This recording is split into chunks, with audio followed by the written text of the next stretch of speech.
So, as for one of the murders, we have no witnesses whatsoever.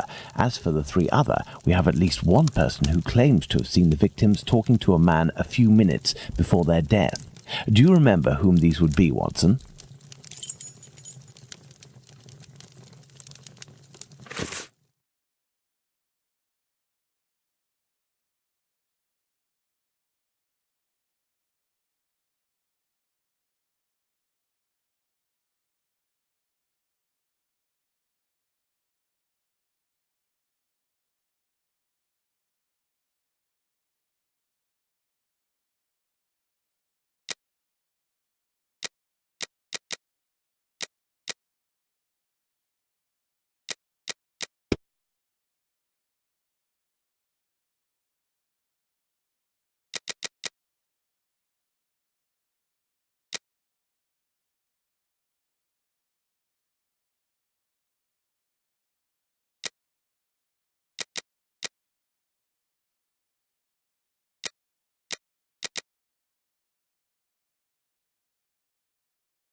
Bravo, Watson. There are our three witnesses.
There is an error, Watson. Let's reread Abraham's testimony.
There we are. Magnificent.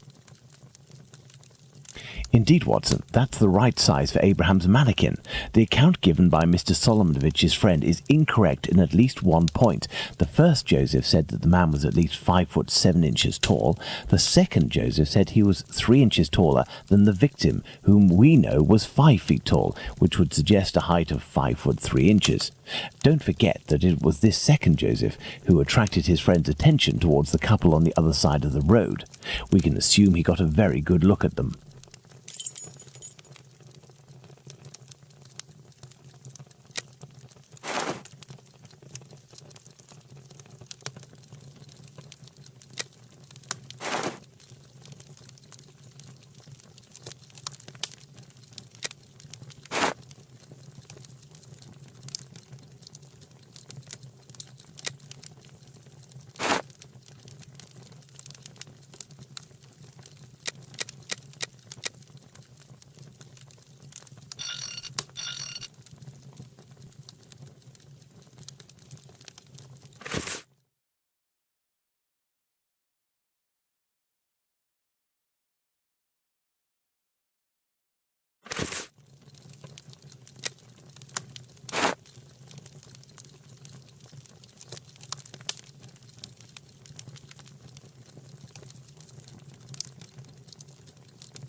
Perfect, Watson. As for young P.C. Smith's account, he must have been mistaken about this person's real height. It is only an inch or two after all, and we can attribute the same height as the other two.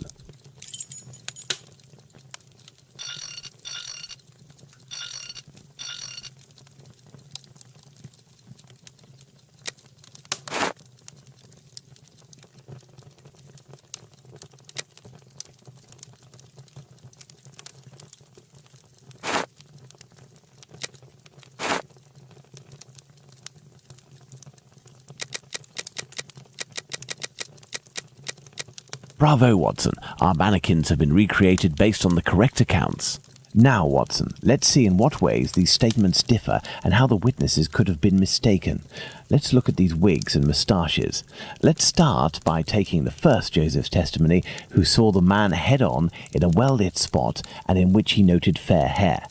Now, let's consider the same person, but in the lighting and angle of the other two witnesses, in the darkness of night, with poor artificial lighting from above.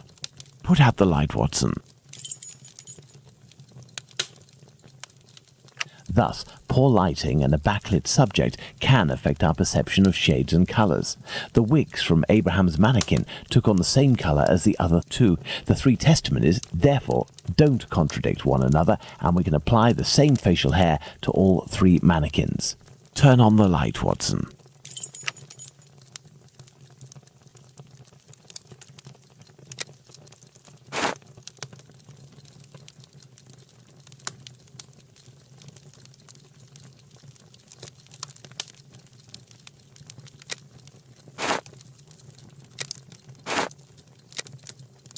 Yes, I have, Holmes. Well done, Watson. With regards to the murderer's hair, the three witnesses should agree on Abraham's testimony. As Joseph is the only one who saw our man in full light, his hair must therefore be fair. You see, Watson, it is hard to draw objective conclusions when one is an eyewitness to an event. This leads us to reconsider the various statements regarding the supposed age of the man. Even if you are face to face with someone in full light and for a period of several hours, to what extent can you determine their exact age? And even more so if you observe them for only a few seconds and or from behind. We must allow some flexibility when considering our witnesses' statements, but always scientific flexibility.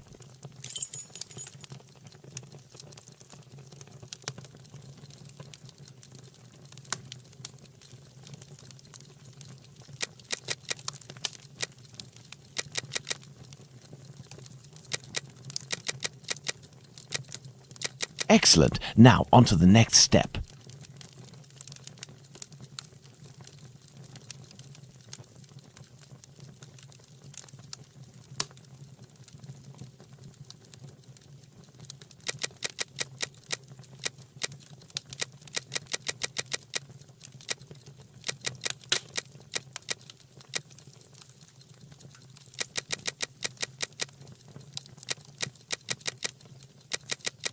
There we are. Magnificent.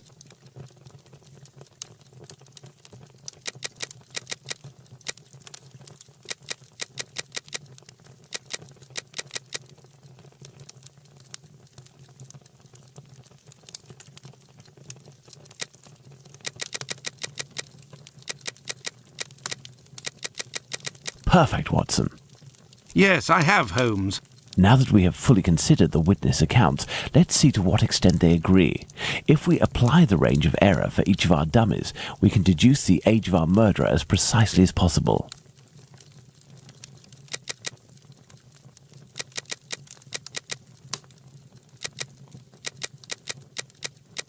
Perfect, Watson.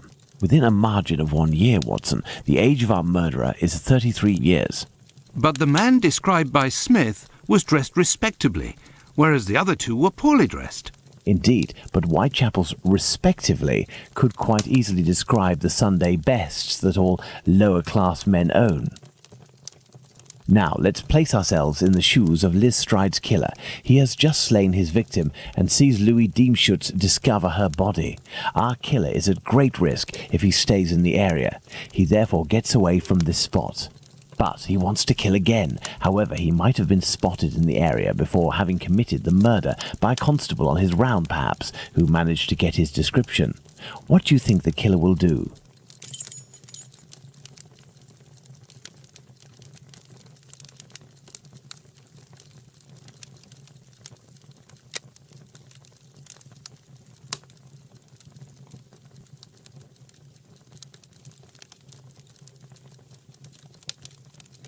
Go back home or to a safe location, change his clothes and leave again in search of another victim.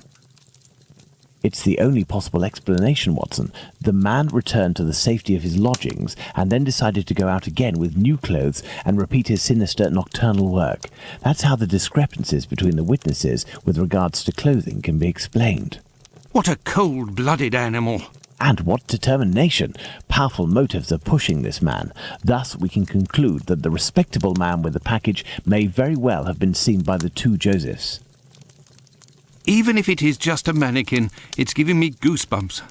But have we really made any progress, Holmes? I mean, there must be thousands of men in Whitechapel who match this description, wouldn't you say? You're right, Watson. We have worked on who, now let's work on where. We need a map of Whitechapel, and please also find me a pencil, 2 compasses, one of which can draw ellipses.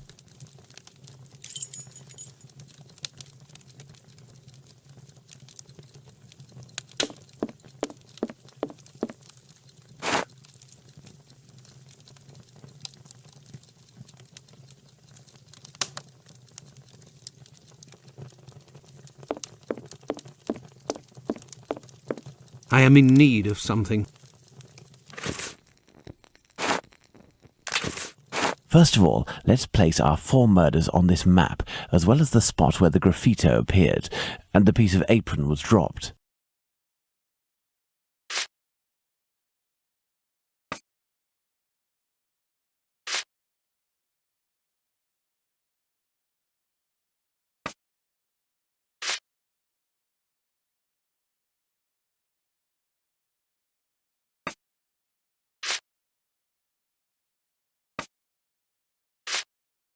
Perfect, Watson. Let's connect each crime scene to the one out of the others that is the furthest.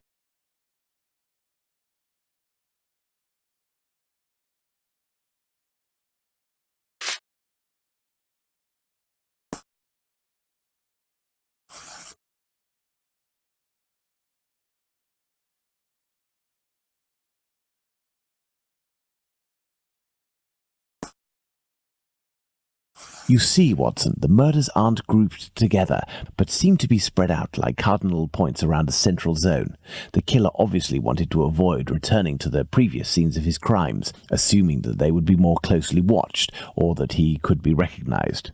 So, the killer lives at the centre of this cross? In the vicinity, most certainly, but how near? We cannot afford to get it wrong. If you concentrate, Watson, you will notice that the murders are roughly equidistant from the intersection point of the diagonals. Let's focus on the night of the double murder. Remember, Watson, it took us 20 minutes to get from Dutfield's Yard to Mitre Square. Let's draw a line from one to the other. Perfect. We didn't make the trip as the crow flies, but that would not harm our estimate. Let's suppose the killer left Dutfield's Yard at 1 a.m. and arrived in Mitre Square at 1:35 a.m. when he was seen by the two Josephs. If he took 5 minutes to change his clothes, that leaves a range of 10 minutes to determine where this man's lodgings are. We must determine the area in which one can go from Dutfield's Yard to Mitre Square in less than half an hour. To do this, let's draw an ellipsis. The length between Dutfield's Yard and Mitre Square corresponds to 20 minutes. By adding half, we get a distance of 30 minutes. By taking the 2 right segments, each starting from the 2 murder scenes, and which the sum of the lengths makes 30 minutes, we get our ellipses.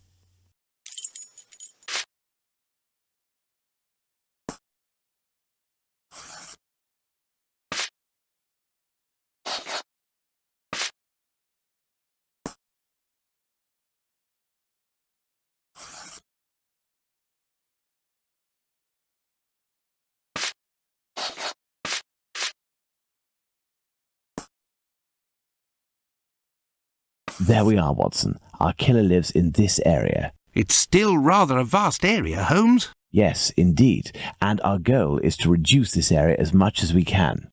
We must consider the fact that the murder at Mitre Square was committed under a certain amount of pressure, given that the killer knew he was wanted for the acts he committed not long before. We can assume that he had to do it in a safe zone, that is, an area not far from where he lives. This is especially true of an act such as the graffiti he carried out after 2 murders. Let's trace a circle around this point, with the distance separating it from Mitre Square as the radius. This will enable us to determine our killer's safe zone.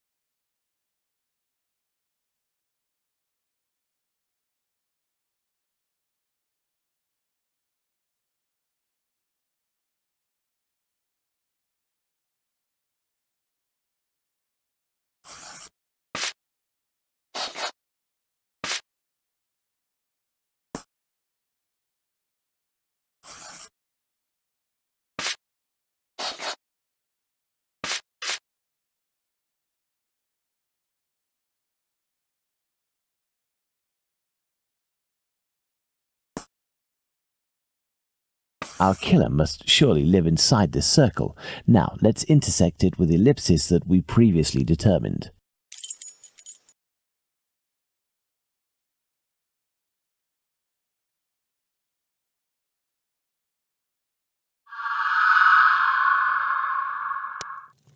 There we are, Watson, the Aldgate district.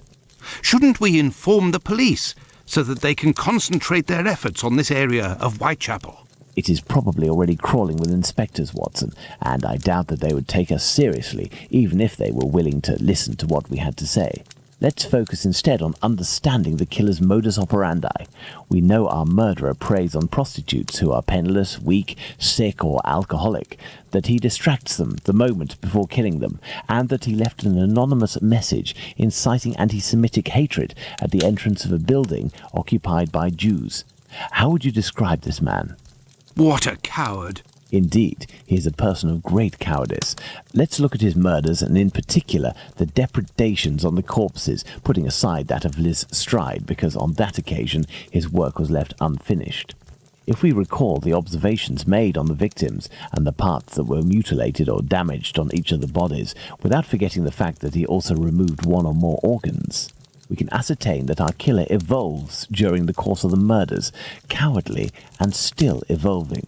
And yet, look at the location of our first murder, that of Polly Nichols in Bucks Row. It is the most distant from the area our killer would appear to live. Perhaps this murder was preceded by another within the killer's area. I believe a cowardly killer would commit his first murder in an area close to his home, in order to find refuge as quickly as possible on carrying out the act. Holmes, an idea just occurred to me that fills me with dread. This evolution of which you speak. He will pursue his next victim as long as the conditions permit him to continue killing, Watson. But how could one go even further in this horror? Look at what he did to that woman, Catherine Eddowes. In order to avoid having to answer that question, we must act with haste and planning.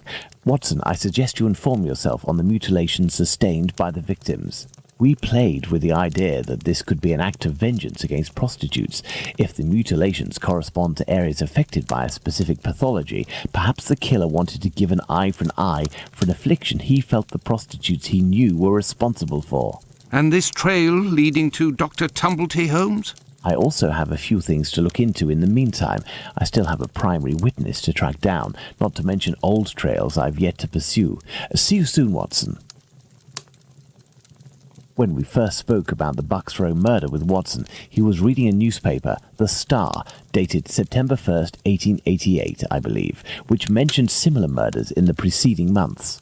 I have no chance of finding the police reports, but perhaps I could find some information at the Central News Agency. I must go there at once. Afterwards, I'll go back to see Abraham, the owner of the pet shop in Whitechapel. The second Joseph's statement would lead me to believe that he may know the man spotted on the corner of Church Passage that night.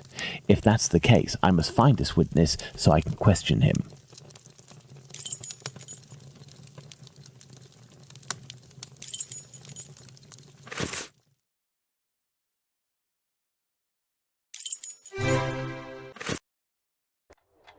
Ah, Bulling is there. It won't hurt just this once.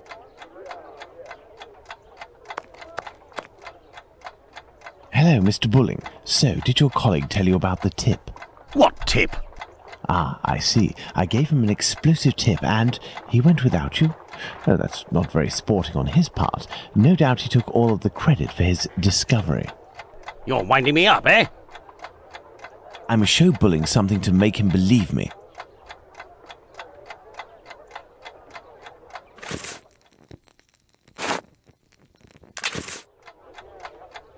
What do you want? I'm not winding you up. The proof is that he gave me this advance on the debt. That traitor! He owes me if I find him! Before I leave, can you do me a favor? Heck, tell me. I'm looking for some reliable info on the murders committed in Whitechapel in the months before Polly Nichols' attack. Reliable? Ha! You really think you'll find that here? Fine. I'll be honest with you. We have folders that group the dispatches from the current year into categories.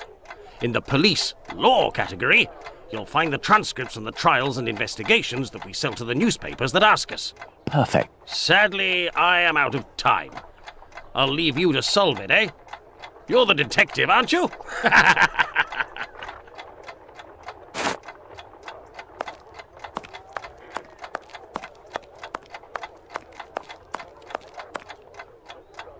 The dossiers are full of papers in dated envelopes. I can't open them. That would be too obvious. How can I tell which compartment to look in? No categories are indicated.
An envelope is torn. I can tell that this dispatch contains economic information.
These envelopes contain dispatches of police and judicial cases. Now, I need to open them discreetly. I must try to unglue the openings.